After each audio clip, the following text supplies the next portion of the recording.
오늘은 열왕기하 12장 유다왕 요아스 이야기를 함께 나누도록 하겠습니다. 북방 이스라엘을 예후가 통치한 지 7년째에 남방 유다에서는 요아스가 왕위에 올라 40년을 치리합니다. 지난주에 나누었던 요아스의 등극 과정을 다시 한번 잠시 살펴보겠습니다. 아합과 이세벨의 딸 아달랴가 남방 유다에서 다윗의 자손들을 모두 죽이고 여왕이 되는 과정에서 여호야다라는 제사장이 자신의 아내와 함께 다윗의 자손인 요아스 왕자 한 명을 극적으로 살려내게 됩니다. 여호야다와 그의 아내는 그들의 목숨을 걸고 용기를 내어 그 아기를 살린 것이었습니다.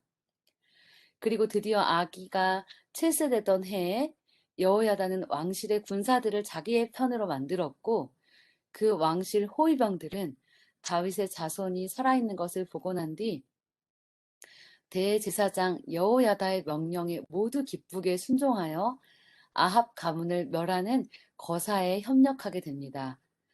이렇게 아달랴가 죽은 뒤 열왕기하 12장은 그 이후에 요아스의 치세를 설명하고 있습니다. 요아스 왕이 어렸을 때는 대제사장 여호야다의 도움과 교훈을 받아서 하나님 보시기에 정직하게 행하였습니다. 요아스가 7세 때 왕이 될 당시 여호야다는 거의 100세 가까이 되었고 요아스 40년의 치리 기간을 끝까지 보지 못하고 130세 정도에 죽었습니다. 요아스 왕은 남방 유다가 하나님 안에서 제대로 서기를 원하여서 제사장들에게 하나님의 성전을 보수하라는 명령을 하였습니다. 그러나 이 일은 23년간이나 제대로 시행되지 않았습니다. 첫째로는 대제사장 여호야다가 너무 연로하여 제사장들을 잘 감독하고 독려하지 못했기도 하고 또 다른 이유는 성전으로 들어오는 헌금이 오직 성전 수리만을 위해 사용되지 못하고 성전 운영 전반에 다른 경비를 충당하는 데 사용되었기 때문이었습니다. 또한 제사장들의 불성실함도 한 부분을 차지했습니다. 그러나 무엇보다도 가장 큰 이유는 요아스가 명령한 지 23년이 지나도록 왕 그 자신도 제사장들도 그 어느 누구도 전심으로 성전 수리에 관심이 없었던 것이었습니다. 조금씩 간헐적으로 노력을 하긴 하였으나 그들은 온 마음을 다하지 않았습니다. 그랬기에 그 긴 시간 동안 이루어진 것이 거의 없었던 것입니다. 이세벨의 딸 아달랴가 남방 유다를 6년간 통치하는 동안 바알 숭배로 하나님의 성전은 방치되었었고 성전 기구들도 바알에게 바쳐졌습니다. 이제 요아스 왕 때에 이르러 너무도 보수가 필요한 이 초라한 모습의 성전은 계속해서 이어져 온 이스라엘의 영적인 피폐함을 보여주고 있었습니다. 그들의 마음이 진정으로 모여야 하는 성전, 바로 그 성전의 온전한 수리가 필요했지만 23년간 열심을 내는 이가 아무도 없었고 오히려 나라에는 우상숭배가 행해지는 산당들이 여전히 곳곳에 존재하고 있었던 것입니다. 무관심으로 방치된 성전, 거룩한 헌신을 생각할 수 없는 성전의 이러한 모습은 바로 이스라엘 백성들의 하나님을 향한 신앙의 상태를 말하고 있는 것 같았습니다. 나라 한편에서는 성전 보수의 움직임이 있기도 했었지만 다른 한쪽에는 여전히 편만한 산당들, 공존할 수 없는 두 가지가 여전히 공존하고 있었던 것입니다. 이 모습 속에서 저의 삶을 돌아보게 되었습니다. 여전히 마음속에 두 가지를 다 가지고 있는 저의 모습을요. 산당이란 산신당의 준말로 높은 언덕이나 숲속에 세운 이방 성소의 제단들을 뜻하는 말입니다. 산당은 이스라엘 백성들이 출애굽 후 가나안에 도착하였을 때 가나안 사람들이 우상에게 숭배하던 장소였습니다. 물론 사무엘이 제사를 드린 산당은 분명히 우상 숭배를 하는 곳이 아니었고 이스라엘 백성들도 그들이 하나님 편에 있었을 때에는 산당은 우상 숭배하는 곳이 아니었습니다. 아직 중앙 성소를 이용할 수 없는 상황에서 그들은 지방에 있는 산당에서 하나님께 제사를 드리기도 하였던 것입니다. 그러나 이스라엘 백성들이 가나안 사람들의 땅을 차지하고 그곳의 산당, 신전들까지 다 그들의 것이 되었을 때 이방인들이 행하던 우상 숭배와 가증한 일들을 보게 되면서 이스라엘 백성들도 가나안인의 풍습을 따르고자 하는 유혹을 끊임없이 받았다는 것입니다. 그리고 결국 유혹에 이끌린 이스라엘 백성들은 예루살렘 성전 대신에 점차 산당에서 제사를 드림으로써 하나님을 떠나기 시작했고 점점 배도하게 되었습니다. 또한 가나안인들의 우상 숭배에 치욕스럽고 죄된 행습들도 산당에서 자행하게 된 것입니다. 하나님께서는 이스라엘 백성들에게 그들이 가나안 땅에 들어가면 이방 산당들을 파멸하고 오직 당신의 처소로서 너희 하나님 여호와께서 택하실 그곳에서만 하나님께 제사를 드리라고 하셨는데 지켜지지 않은 것이었습니다. 그렇다면 이스라엘 백성들에게 성전의 의미는 어떠한 것이었어야 했을까요?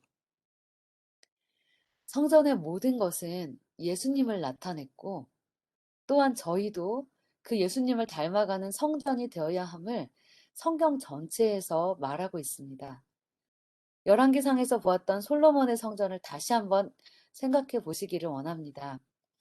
솔로몬의 성전은 모리아산 위에 건축되어졌었습니다. 모리아산은 아브라함이 이삭을 제물로 바치려던 곳이었고 하나님께서 이삭 대신 양을 보내주셔서 양이 대신 죽었던 장소입니다. 아브라함은 그곳에서 하나님의 심정을 더 깊이 알았을 것 같습니다. 하나뿐인 아들을 죄인을 위해 대신 주신 부모님의 심정을요. 성전의 모든 식양과 제사 제도 또한 예수님을 상징하고 있었습니다. 저희를 위해 그분 전부를 주신 분을 생각할 수 있는 장소, 그 성전이 이스라엘 남방 유다에 올바로 세워져야 했습니다. 백성들이 성전을 바라보고 그곳에 모여야 하는 이유는 그들의 삶의 가장 중요한 분이 바로 예수님이셨기 때문입니다. 그분을 생각하고 기억하고 만나고 교제를 나누고 삶이 변화되고 참다운 행복을 알게 되는 곳이 그곳이었기 때문입니다. 정말 사람답게 하나님과 행복한 가정을 이루며 사는 자녀 되게 하는 곳이 성전이었던 것입니다.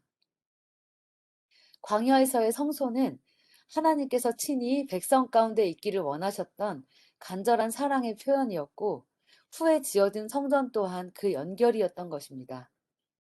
그리고 또한 다음의 말씀에서는 하나님께서 이스라엘 백성들이 개개인이 성전이 표상하는 예수님을 만나고 자신들 또한 하나님의 성전임을 그 역할을 해야 함을 알기를 원하셨음을 볼 수 있었습니다. 고린도전서 6장 19절에 너희 몸은 너희가 하나님께로부터 받은 바 너희 가운데 계신 성령의 전인 줄을 알지 못하느냐. 너희는 너희의 것이 아니라 고린도전서 3장 17절 누구든지 하나님의 성전을 더럽히면 하나님이 그 사람을 멸하시리라. 하나님의 성전은 거룩하니 너희도 그러하니라. 이에 대한 성경 주석입니다. 하나님이 거하실 성전으로 지음을 받은 사람의 몸은 악마의 거처가 되었다. 사람의 감각, 신경, 감정 및 기관이 비루한 정욕에 방종을 행하는 일에 초자연적 대리자들로 말미암아 움직여졌다. 악마의 인이 사람들의 얼굴에 찍혀 있었다. 사람의 얼굴은 그들을 사로잡은 악의 군대들의 표정을 반사하였다. 세상의 구주께서 보신 광경이 이러하였다. 이 남방 유다, 이스라엘 땅 안에, 나라 안에, 그리고 이스라엘 백성들 개개인 안에 하나님의 성전이 새롭게 세워져야 하였습니다.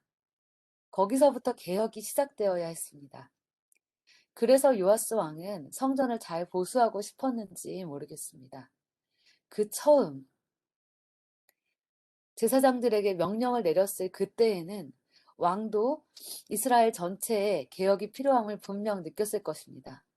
그러나 하루, 이틀, 일주일, 그리고 1년도 아닌 23년 동안이나 왕이 내린 명령이 거의 지켜지지 않고 있음에도 다시 그 일이 꺼내지지 않았던 것은 왕의 마음에 하나님의 필요를 느끼기는 하였지만 그 일이 그에게 그토록 절실하고 간절하지 않았음을, 삶의 평안함 속에 안주하여 살고 있었음을, 영적으로 잠들어 있었음을 보여주고 있습니다.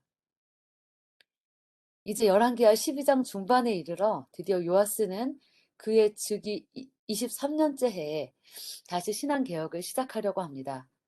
이제는 백성들이 제사장들에게 바로 헌금을 하는 것이 아니라 성전에 궤를 만들어서 백성들이 그 궤에 은을 직접 헌금하게 한 것입니다. 그 궤가 가득 차게 되면 서기관과 제사장들이 함께 열어 계산하고 궤에서 나온 돈은 감독관을 통하여 일한 일꾼들에게 바로 전달하는 제도를 만든 것입니다. 이로 인해 불성실한 제사장들은 돈 문제에 더 이상 그들의 손을 대지 못하게 되었고 오직 다른 사람들이 수리하는 것을 감독하는 일만 하게 되었습니다.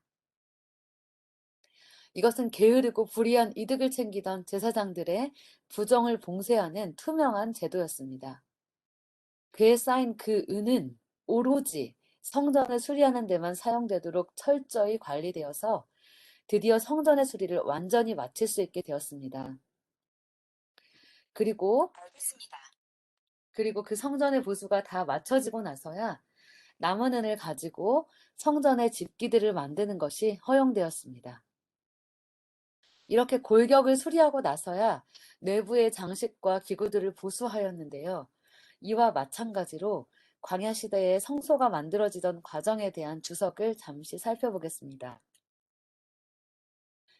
우선 뼈대를 세우고 그 다음에 안팎에 앙장을 씌우고 마지막에 널판, 띠, 그리고 휘장을 설치하는 등 성막이 건립되는 점진적인 방법은 신자의 경험에서 점진적인 성화의 일을 묘사한다. 그의 마음이 그리스도를 그의 구주로 믿는 믿음을 통해 굴복된 후에 거기에 그리스도인의 은혜가 점점 더해져 마침내 그의 전생애가 서로 연결하여 주 안에서 성전이 되어간다. 요아스 왕 때에 드디어 성전 보수가 마쳐졌을 때 남방 유다의 이스라엘 백성들에게는 이 성전을 통해서 예수님에 대한 신앙이 바로 서고 각자 개개인에게도 예수님이 그들 가운데 계신 성전이 되는 일이 필요하였던 것입니다. 한 나라와 개인이 성전의 진정한 의미를 알 때에 세상에 그들의 빛을 비추어주는 일을 할 수 있었던 것입니다. 이토록 성전의 바로 세워짐은 사람의 삶에 참으로 중요한 의미였던 것입니다. 이제 성전 수리는 마쳐지고 그때쯤 대제사장 여호야다는 130세의 나이로 죽게 됩니다. 이제 성전이 완전한 모습을 찾았기에 더욱 적극적으로 나라 안에 신앙 개혁이 일어나야 하였는데요. 그러나 너무도 안타까운 일들이 일어남을 보게 됩니다. 여호야다가 죽은 후 신실하지 못한 이스라엘 방백들이 요아스를 찾아오고 요아스는 그 방백들의 지지를 잃지 않기 위해서 그들과 함께 우상 숭배를 하게 되고 맙니다. 대제사장이 죽기 전에는 요아스가 하나님을 떠나지 않았고 나라에 어느 정도의 신앙 부흥이 있는 것 같았습니다. 그러나 여호야다가 늘상 있어왔던 그의 자리에서 모습을 보이지 않게 되자 왕과 백성들이 그동안 하였던 개혁은 그제서야 그저 겉만 변했던 개혁임을 알게 되었습니다. 방백들의 말에 따라 너무도 쉽게 아세라 목상과 우상을 섬기는 데 동의한 요시야 왕의 모습은 형식적이고 외형만 변한, 내면은 여전히 세상과 우상을 섬기고 있는 이름뿐인 개혁이었던 것입니다. 제사장 여호야다가 아무리 영적으로 깊이가 있었어도 그의 영성과 믿음은 오직 그의 것이었습니다. 여호야다의 곁에 있었다고 요아스의 신앙이 그와 같았던 것은 아니었습니다.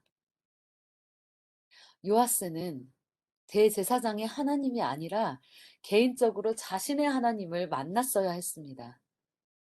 어린아이가 자라서 어느덧 부모 곁을 떠날 때가 오는 것처럼 요아스도 영적인 부분에서 스스로 홀로 설 수 있는 하나님에 대한 굳은 믿음을 길러왔어야 했습니다. 그러나 너무도 안타깝게도 요아스는 그의 사는 내내 진정으로 자신의 하나님을 만나지 못했던 것입니다. 이 부분은 저에게 참으로 많은 생각을 하게 하였습니다. 열왕기서에서 보는 왕들의 화려한 권세와 부귀 영화, 명성. 그러나 모든 인간의 같은 끝을 생각할 때에 모든 사람의 끝에 과연 남아있는 것은 무엇인가를 생각하게 되었습니다. 여러 수많은 일들과 부닥치며 살아내는 인생의 끝에서 저는 과연 어떠한 모습이었으면 좋겠는지를 이 말씀을 통해서 생각하게 되었습니다. 이렇게 참담하게도 우상숭배에 빠진 요아스를 죄에서 되돌리기 위해 하나님께서는 선지자들을 보내셔서 경고하십니다.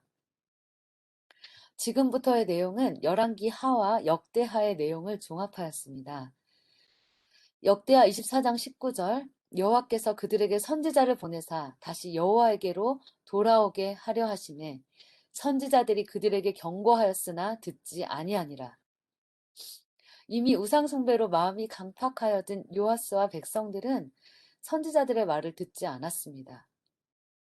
왕의 이런 모습의 결국에는 여호야다의 아들로 제사장직을 이어받은 스가랴가 성령에 감동되어 백성 앞에 서서 하나님의 심판을 선포합니다. 역대하 24장 20절입니다. 이에 하나님의 영이 제사장 여호야다의 아들 스가랴를 감동시키심에 그가 백성 앞에 높이 서서 그들에게 이르되 하나님이 이같이 말씀하시기를 너희가 어찌하여 여호와의 명령을 거역하여 스스로 형통하지 못하게 하느냐 하셨나니 너희가 여호와를 버렸으므로 여호와께서도 너희를 버리셨느니라 하나. 그러나 요아스는 이 권고를 듣고도 하나님 앞에 나아가 진정으로 회개하지 않습니다. 죄에서 떠나 다시 돌아오라는 그 사랑의 권면을 알아차리지 못하고 거절합니다. 오히려 그는 화를 내며 죄인이라도 함부로 죽일 수 없었던 성전 안뜰에서 다른 사람도 아닌 어릴 때 자신의 목숨을 구해주었고 왕위에 올려주었으며 평생을 하나님의 길 안에서 돌봐준 그 여호야다의 아들 스가랴를 무참히 죽이고야 만 것입니다. 역대하 24장 21절에 이 일에 있어 무리가 함께 꾀하고 왕의 명령을 따라 스가랴를 죽였다고 되어 있는 것을 보면 이미 유다의 많은 사람들이 하나님의 말씀을 어느새 무시하고 요아스의 악한 명령을 따를 만큼 타락해 가고 있었음을 보게 됩니다. 스가랴가 죽으며 기도드린 말은 여호와는 감찰하시고 신원하여 주옵소서라는 한이 가득한 말이었습니다. 그리고 1년 뒤 아람 군대가 남방 유다를 공격합니다. 요아스는 이때에 그 열조 유다 왕들인 여호사밧, 여호람, 아하시아 그리고 자신까지 그동안 성별하여 들었던 모든 성물과 금을 아람 왕 하사엘에게 보내어 전쟁을 무마시키려고 했습니다. 하나님께 구하기보다 비굴하게 은금을 가지고 사람에게 엎드린 것입니다. 그러나 이러한 모습에도 아람 왕은 남방 유다의 방백들을 멸절하고 많은 것을 노력했으며 요아스도 매우 크게 다치고야 맙니다. 역대하 24장 23절입니다. 1주년 말에 아람 군대가 요아스를 치려고 올라와서 유다와 예루살렘에 이르러 백성 중에서 모든 방백들을 다 죽이고 노력한 물건을 다메섹 왕에게로 보내니라. 모든 방백들을 다 죽이고 이 방백들이 바로 요아스를 우상 숭배의 길로 빠지게 한 자들이었고 스가랴를 죽이는 일에 함께 꾀하여 죽인 자들이 속해 있었던 무리였던 것입니다. 아람 군대는 이 당시 적은 군대로 유다에 내려왔지만 오히려 유다의 더 크고 많은 군대가 참패를 하였습니다. 이 일은 유다 백성이 하나님을 버렸기에 일어난 결과였던 것입니다. 결국 요아스는 이 전쟁에서 많이 다쳤고 아람 군대는 요아스를 버리고 갑니다. 그리고 요아스가 그의 침상에 누워 있을 때에 그는 비참하게도 그의 신복들에게 암살을 당하게 됩니다. 이에 대한 주석은 이렇게 말합니다. 신복들의 모반은 명백하게 왕의 배도와 연관이 있었다.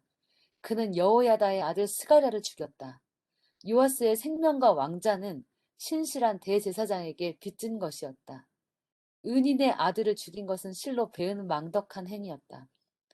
요아스가 죽었을 때 그에 대한 원성은 심각한 지경에 달하여 사람들은 그 왕의 시체를 열왕의 묘실에 장사하지 않았다. 요아스를 죽인 신복의 이름은 요사갈과 여호사밧이었는데요. 요사갈은 여호와께서 기억하셨다라는 의미이고 여호사밧은 여호와께서 주셨다라는 의미입니다. 즉, 이 신복들의 이름의 뜻을 합하면 여호와께서 기억하여 주셨다라는 것으로 여호야다의 아들 스가랴가 죽으면서 한 말을 기억하시고 들어주심으로 심판을 하셨다는 것입니다. 한때 극적으로 모든 형제들 가운데서 살려냄을 받았던 다윗 왕조의 유일한 왕자, 성전 보수공사를 통해 나라와 백성의 신앙 개혁을 시도했던 왕. 그러나 그의 끝은 너무나도 비참하기 짝이 없었습니다. 요아스의 생애를 보면서 저희의 삶에도 끊임없이 산당의 유혹이 닥쳐오고 완전히 하나님을 향하는 길이 쉽지 않은 길임을 보게 되었습니다. 온전한 삶이 되기 위해서는 둘 다를 가지고 있지 않아야 하고 하나님 한 편만을 전적으로 택해야 함을 보게 되었습니다. 또한 다른 누군가, 어느 목사님의 하나님, 나의 어머니의 하나님, 어느 신앙 좋으신 집사님의 하나님이 아니라 바로 나의 하나님을 개인적으로 깊이 꼭 만나야 한다는 사실 또한 알게 되었습니다. 그리고 그 하나님을 깊이 만났을 때 하나님이 원하시는 구별되고 세상에 참 빛을 전하는 성전으로서의 삶을 살 수 있게 된다는 사실 또한 알게 되었습니다. 다음에 두 가지 주석을 읽어드리고 오늘의 묵상을 마치도록 하겠습니다. 그리스도의 품성을 명상하고 그분의 구원하시는 능력을 체험할수록 우리는 더욱 예민하게 자신의 연약함과 불완전함을 깨닫게 될 것이며 그리스도를 더욱 진지하게 우리의 능력과 구속자로 바라보게 될 것이다. 우리에게는 스스로 마음의 성전을 더러움에서 깨끗하게 할 아무런 능력이 없으나 하나님을 거스려 범한 죄를 회개하고 그리스도의 공로를 힘입어 용서를 구할 때에 하나님께서는 사랑으로 역사하시고 마음을 순결하게 하는 믿음을 나누어 주실 것이다. 각 시대 대쟁투의 내용입니다. 사도시대 이후에 여러 세대를 통하여 하나님의 성전 건축은 결코 그치지 않았다. 우리가 그 세기들을 회고할 때에 오류와 미신의 어두움을 뚫고 쏟아져 나오는 빛처럼 빛나는 산, 돌들을 볼 수 있다. 영혼을 통하여 이 귀중한 보석들은 점점 빛을 밝게 비추이겠고 하나님의 진리의 능력을 증거할 것이다. 이 닦은 돌들의 번쩍이는 빛은 빛과 어두움, 진리의 금과 오류의 찌꺼기 사이에 현저한 대조를 나타낸다. 바울과 다른 사도들, 그리고 그때 이래로 산 모든 의인들은 성전 건축에 그들의 역할을 행하였다. 그러나 건물은 아직도 완성되지 않았다. 이 시대에 살고 있는 우리들도 해야 할 일이 있고 행해야 할 역할이 있다. 우리는 이 기초 위에 불의 시험에 견딜 재료, 즉 금과 은과 궁전의 식양대로 아름답게 다듬은 보석들을 가져와야 한다. 이와 같이 하나님을 위하여 짓는 자들에게 바울은 다음과 같은 격려와 경고의 말을 하였다. 만일 누구든지 그 위에 세운 공력이 그대로 있으면 상을 받고 누구든지 공력이 불타면 해를 받으리니 그러나 자기는 구원을 얻되 불 가운데서 얻은 것 같으리라. 생명의 말씀을 충실히 전하고 남녀들을 거룩함과 평화의 길로 인도하는 그리스도인은 그 기초 위에 오래 견딜 재료를 가져오는 것이며 하나님의 나라에서 그는 현명한 건축자로 영광을 받을 것이다. 이제 남은 한 주간 저희 모두 예수님을 더 깊이 명상하고 묵상하시며 교제하시는 시간을 가지심으로 각자의 예수님을 더 깊이 만나시는 시간을 갖기를 소망하며 오늘의 나눔을 마치도록 하겠습니다. 감사합니다.